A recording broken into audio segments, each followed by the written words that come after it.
Our next speaker is Martin Soto. He's a mathematical logic grad student from Barcelona who is working towards understanding intelligence in order to reduce future disvalue. He's working with Vivek Heber on theoretical threat models and interpretable architectures. While finishing his studies, he's also exploring different directions in agent foundations with Abram Dembski, both of these are at MIRI, and collaborating with the Center on Long-Term Risk for the reduction of suffering risks. Martin, you can take it away, or Martin. Yeah, thanks, Kai. Thank you all for attending. For PIBBSS, I've been working with Abram on formalizing logically updateless decision theory. I've tried to remove a lot of unnecessary technicalities from this talk. Luckily, hopefully, we'll have plenty of room for questions at the end.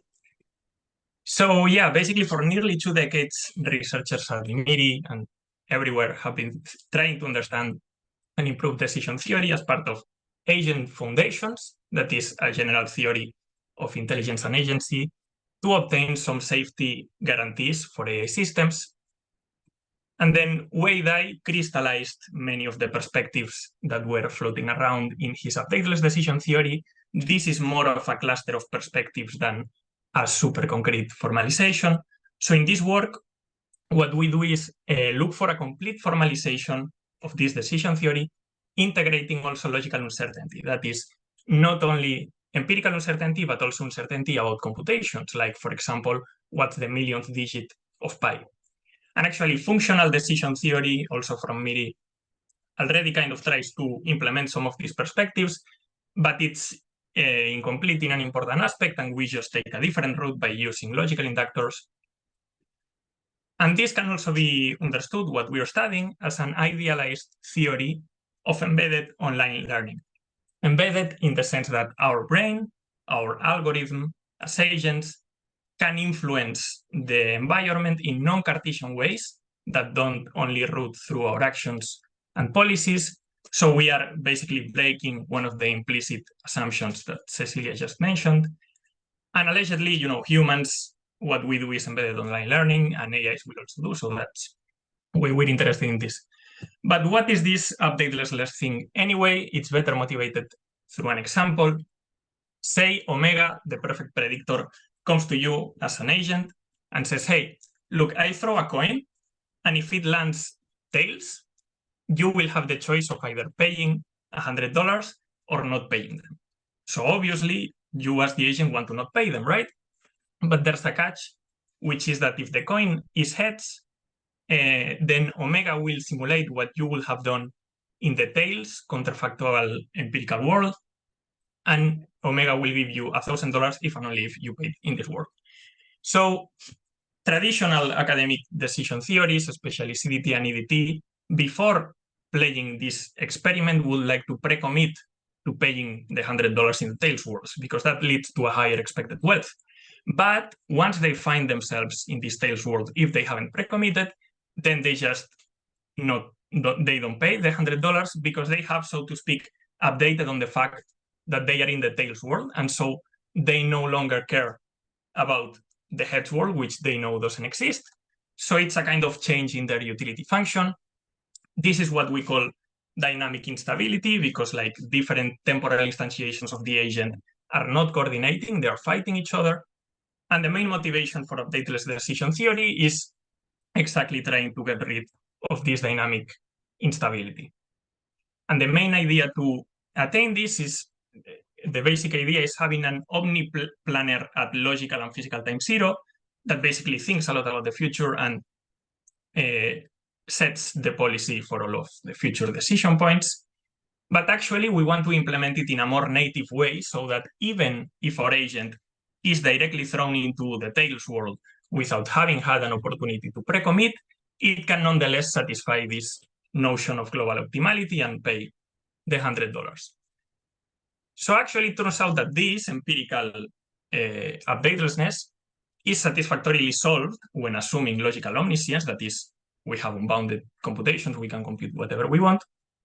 It's solved by implementing a simplicity prior over empirical worlds, which is a very natural notion. And if we do this, then, well, the tails world will be will weigh in our calculations 1/2 if the coin is fair, and the heads 1/2. And at each decision node, the agent will just try to maximize the expected utility according to this simplicity prior.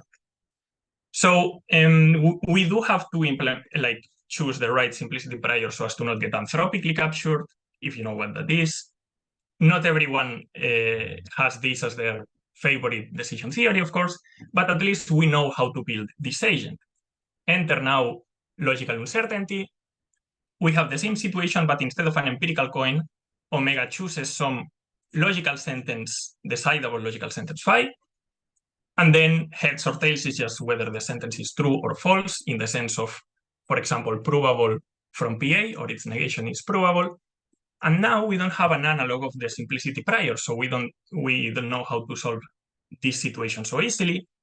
We don't have a general way of putting probabilities on these logical coins, so to speak. In some cases, we have good guesses. For example, if the coin is whether the millionth digit of pi is even, then since we have a strong mathematical conjecture that digits of pi are eventually uniformly random, we want to say that the probability is 1/2. But if you give me an arbitrary logical sentence, we don't know how to do this. And actually, the situation is even worse. We don't even know how to formalize this situation. Because say phi is true. Now omega has to simulate what we would have done in the other logical counterfactual. But what do we mean by simulate here? Because if we condition on phi being false, that's a logical contradiction. And by logical explosion, we can deduce anything. So we don't have a well-defined way to do this. Our tool to deal with logical uncertainty will be logical inductors. So say you face the problem of bounded logical learning. That is, you as an agent, each day you see some true logical sentences, and you want to become better as a bounded reasoner at predicting the truth, the probability of these sentences in an efficient way, in a way more efficient than just enumerating all proofs and seeing what gives. And the solution to this problem is logical induction. A logical inductor is an infinite sequence of probability distributions, and each one of these distributions is over logical sentences. They are opinions about which logical sentences are likely to be true. And the nice thing is that as days evolve, the logical inductor becomes very good at efficient logical reasoning. It approximates a lot of sensible properties that we like to have. Also, all of this is computable, although pretty inefficiently computable.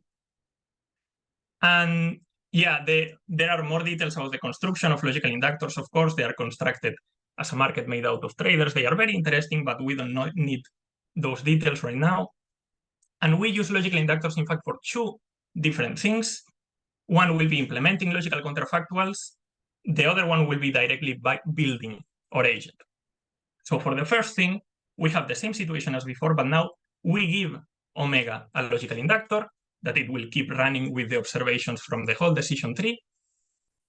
And when omega needs to perform this simulation, it just asks the logical inductor, it conditions the logical inductor, given this logical counterfactual.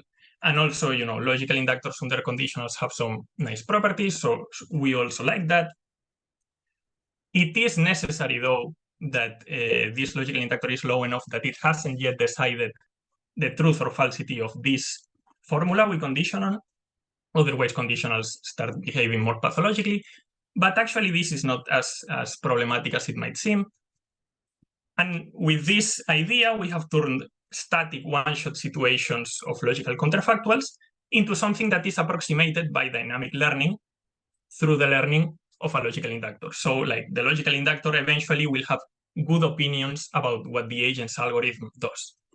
But actually, even in one-shot situations, it already has pretty good opinions because it can directly look at the agent's algorithm and derive a lot of mathematical consequences from there.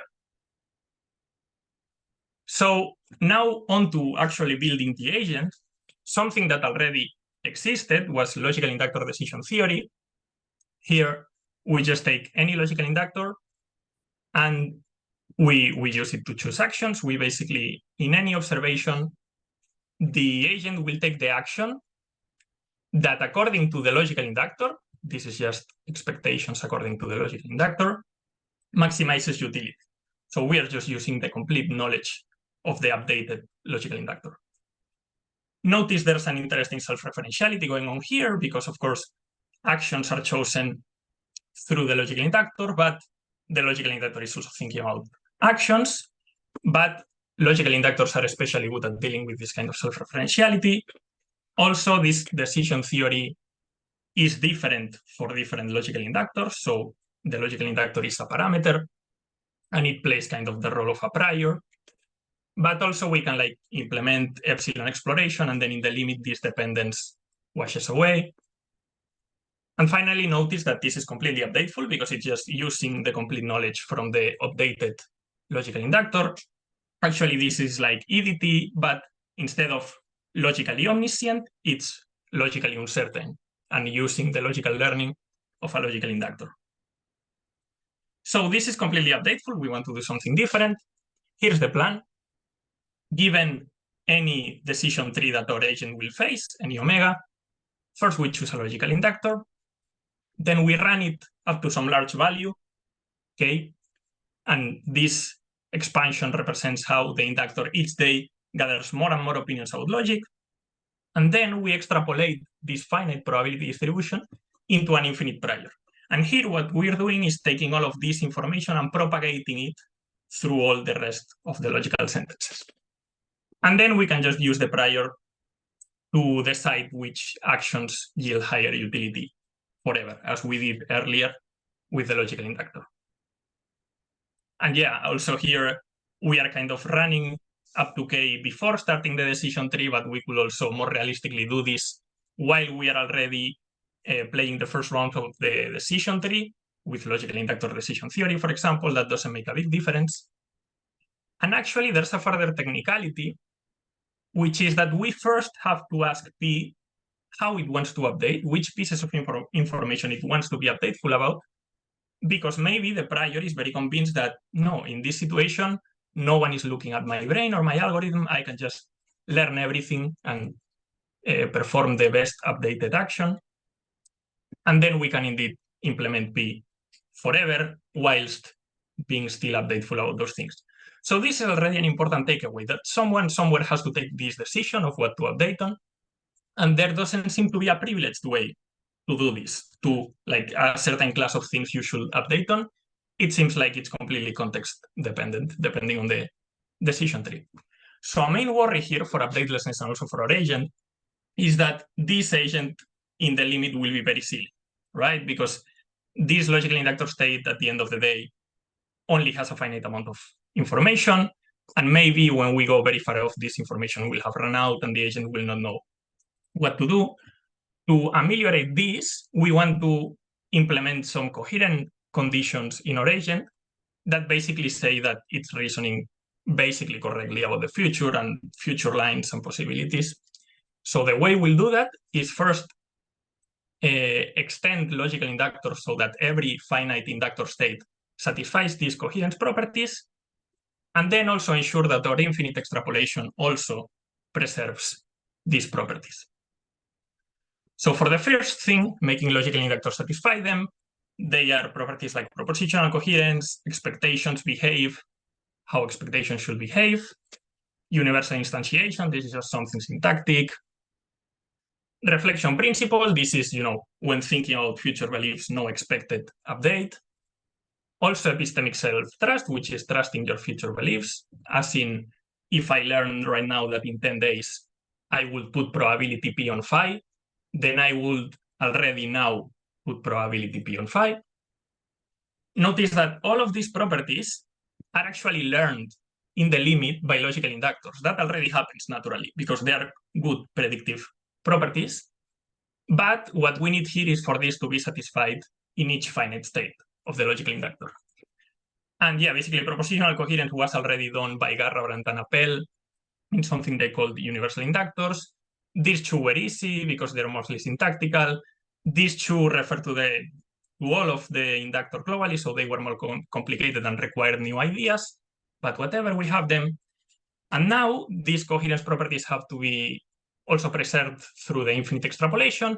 And you don't need to look at the details here, but I just wanted to say that this is just a regular infinite induction with a base case that fixes the knowledge from the logical inductor, and then some inductive steps that preserve these coherence properties. Nothing fancier going on here, just an infinite induction. Then let's look at the properties of these agents we've built. Before building them, we had set out some desiderata. Dynamic stability is, of course, the whole motivation of this, but it turns out that we can only ensure it when the prior decides not to update at all. Of course, when you introduce updating, you already have dynamic instability. Or also, we ensure it given some other assumptions, but they are very strong assumptions, so we don't like them. It is trivially satisfied that our agent instrumentally trades off about the benefits and negative consequences of updating. That's just how we've built the agent. It's also satisfied that logical inductor decision theory rewrites to our agent. That's basically allowing the logical inductor to commit. And this eventual learning of all real epistemic facts was also a desiderata that tried to get at ensuring that the agent in the limit doesn't act too silly. But it turns out, as in desiderata 1, that this is only ensured when P thinks that it's the best thing to do, of course. And notice that these two desiderata are fighting each other. They are constraints asking for opposite things. And indeed, a big takeaway here is that the trade-off between strategic updatelessness and eventual learning remains as real and unavoidable as ever. So we can imagine a spectrum of policies an agent can take, from less updateful to more updateful, and there's still completely updateful things will be off the screen to the right, for example, EDT.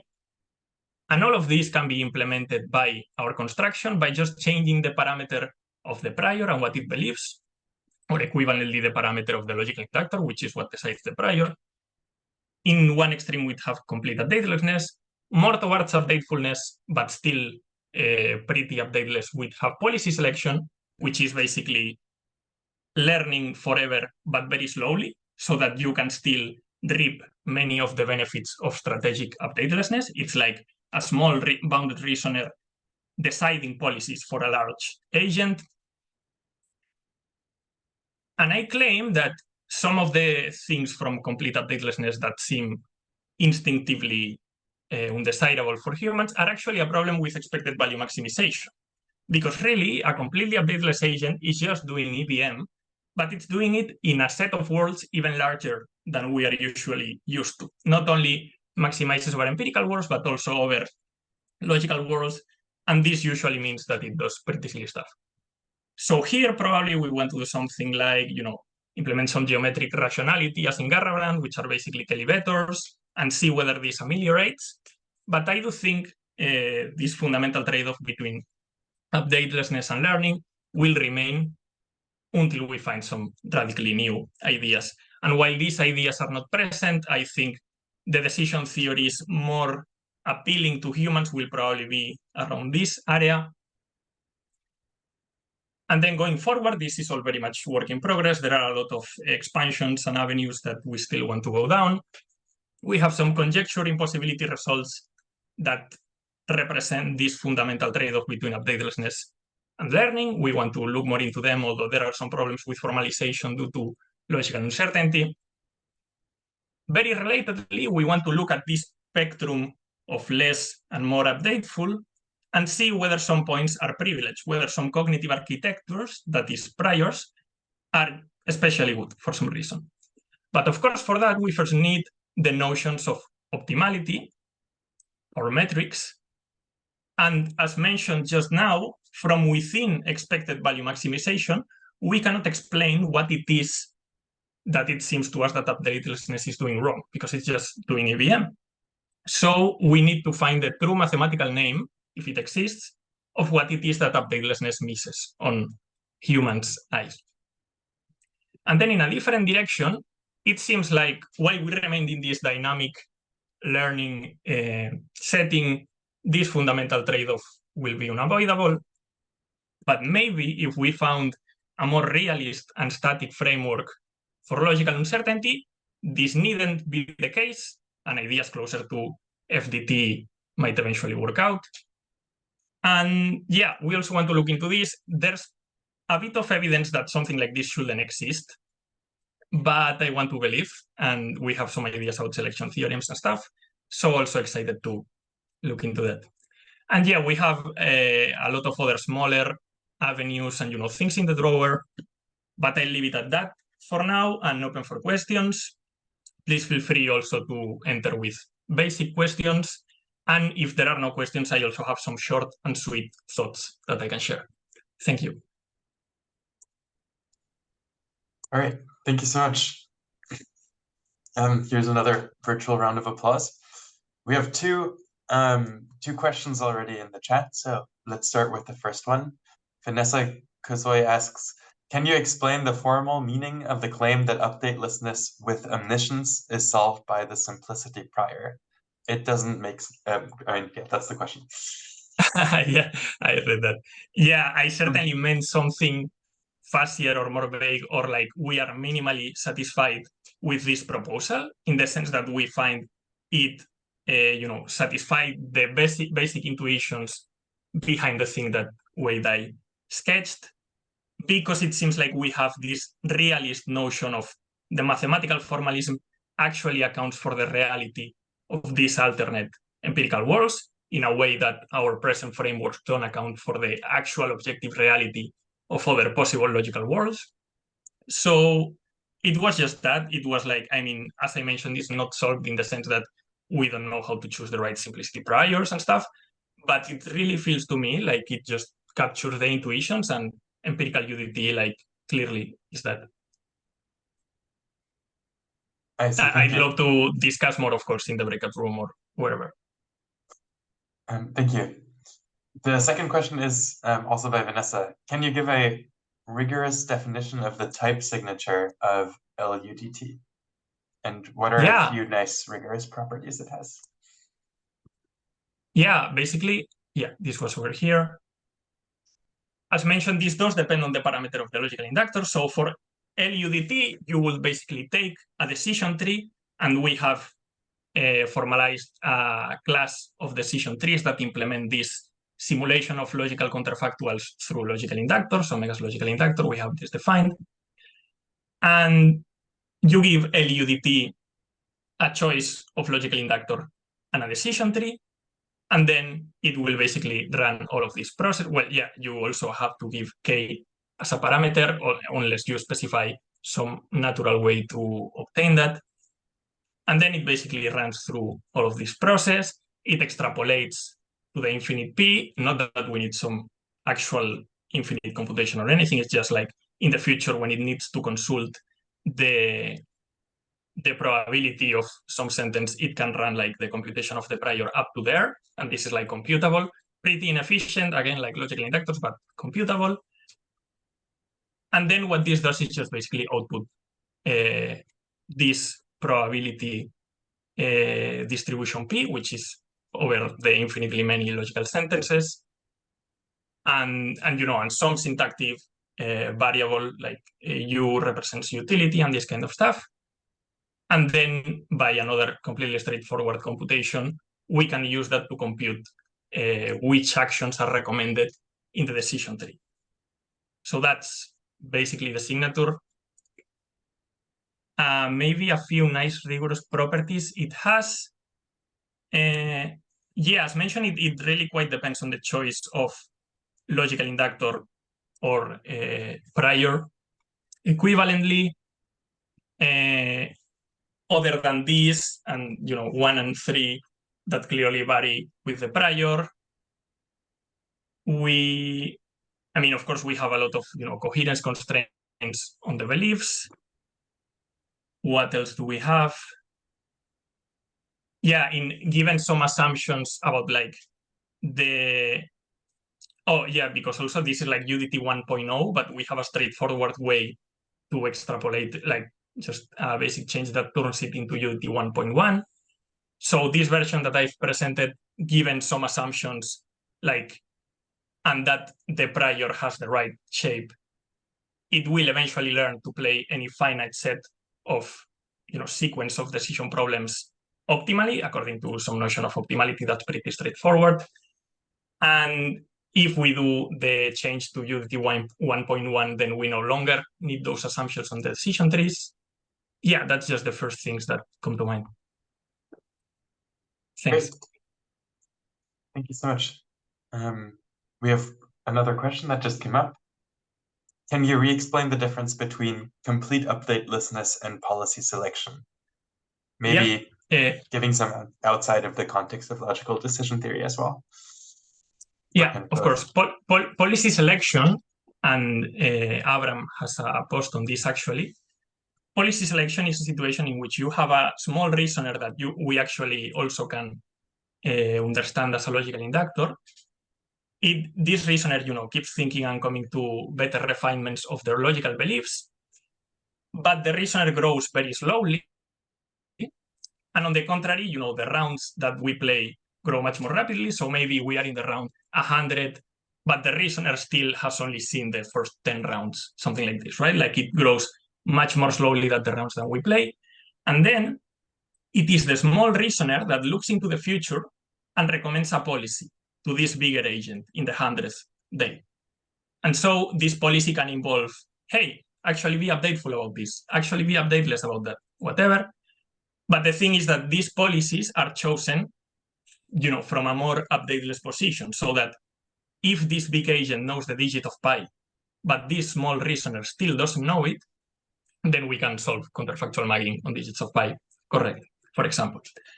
And this keeps growing like that, and so you get kind of more and more of the benefits of strategic updatelessness, but you do get eventual learning, because although the learning is super slow, you eventually learn everything. So that's nice. And in the contrary, complete updatelessness will be something as straightforward as you take the prior, like, the 100th state of the logical inductor or whatever, and you extrapolate it infinitely. And you use this to decide actions forever. So here, instead of the logical inductor that's thinking about policies, instead of it slowly learning forever, it just stops at a finite time, and it stops, learning, updating, nothing else. And that's basically the difference. Of course, the first thing is actually dynamically stable, because it just never updates on anything else. The second is not, but kind of approximates local dynamic stability and also has eventual learning. So that I hope that cleared the difference. Great, thank you. Well, we still have 1 minute, so if you want to end with like one of the short and sweet thoughts you mentioned before. Yeah, that's great. I just mentioned the thing about UDT 1.0 to 1.1. Here, basically, the way we are choosing actions is by conditioning on single actions. And this is good, but it means that in some situations, we still won't have that much coordination power. For example, when there's only one globally optimal policy, we take that and that's it. But when there are two and we are indifferent between them, the agent in this logical counterfactual will not know which of these two equally good global policies the other agent has taken. No, so that's a problem. The way UDT 1.1 fixes this is by conditioning on policies instead of single actions. And the way we implement this in our learning framework is that each time you implement larger and larger policies, but maybe we can do something even better that is actually conditioned on infinite policies, because there are some ways to take, limits of the conditionals of infinite conjunctions, and under some assumptions they converge to limits. So we're looking into whether we can do something nicer and more natural like this. And we also have some thoughts on realistic implementations of coordination devices of this shape. Fantastic. Thank you so much.